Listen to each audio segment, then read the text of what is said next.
اول ما شفت الطريقه دي استغربتها، اللي هو ازاي نحط العصير على اللحمه المفرومه وايه الموضوع ده. بس لما جربتها يا جماعه انتوا مش هتعملوها غير بالطريقه دي. سيبنا بقى من اللحمه المفرومه دلوقتي، نبدا الاول بالخطوه الاولى اللي هي ايه. هتجيبي طاسه وتسخنيها وتنزلي تقريبا بربع كوبايه من الزيت، وبصلتين كبار مفرومين ناعم. انا استخدمت بصله بيضه وبصله حمراء عشان اخد ايه فوائد الاتنين، يعني اللي مسكر واللي طعمه قوي. اول ما بدات ريحه البصل تطلع كده، بدات جبت جزرايه كبيره وبشرتها بالحجم اللي انتوا شايفينه ده كلها، يعني بالمنظر ده.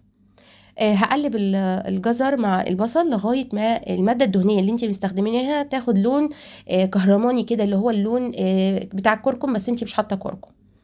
اول ما توصل للمستوى ده حطي بقى 4 فصوص ثوم مفرومين وشوحيهم كلهم مع البصل والجزر.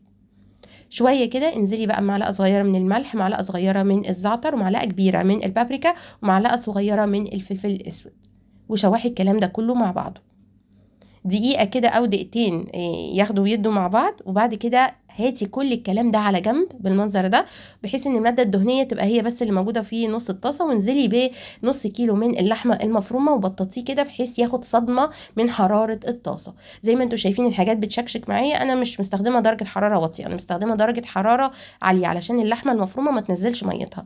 مجرد ما اللحمة تاخد الصدمة وتاخد اللون اللي احنا عارفينه، قلبيها بقى مع كل الكلام ده، البصل والجزر والثوم، وسيبيهم ياخدوا ويدوا مع بعض شويه. وبعدين انزلي ب3 طماطميات مبشورين، عايزه تضربيهم في الخلاط مفيش مشاكل.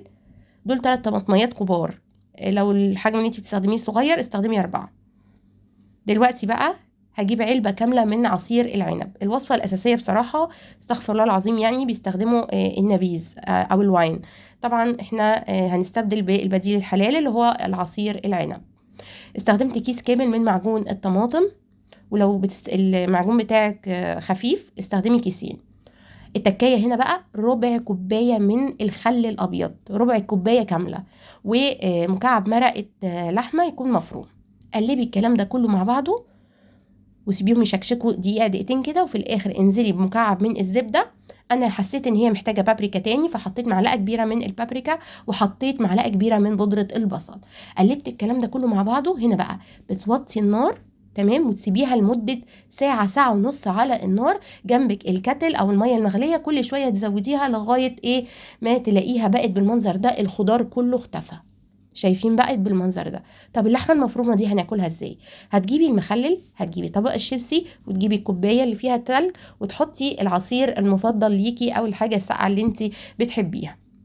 وبعدين تجيبي الطبق اللي هتقدمي فيه، الواحد بيبلع عليه وكل ما يفتكر الاكله بجد كانت رهيبه. هتجيبي الطبق اللي هتقدمي فيه وتحطي اللحمه المفرومه تحت كده بالمنظر ده، وفوقيها نوع المكرونه اللي انت بتحبيه، مكرونه سباكيتي، مكرونه فرن، اي نوع مكرونه تمام. وعلى الوش بقى كتري من الصوص ده، وخدي احلى صوص بولونيز ممكن تاكليه في حياتك. يا جماعه ما تعملوش غير بالطريقه دي، وجربوا وهتدعولي. خدي بق بقى من العصير كده، لفي المكرونه كده مع اللحمه. عايزه اقول لكم الطعم في حته تانية، جربوها وهتعجبكم. الف هنا وشفا.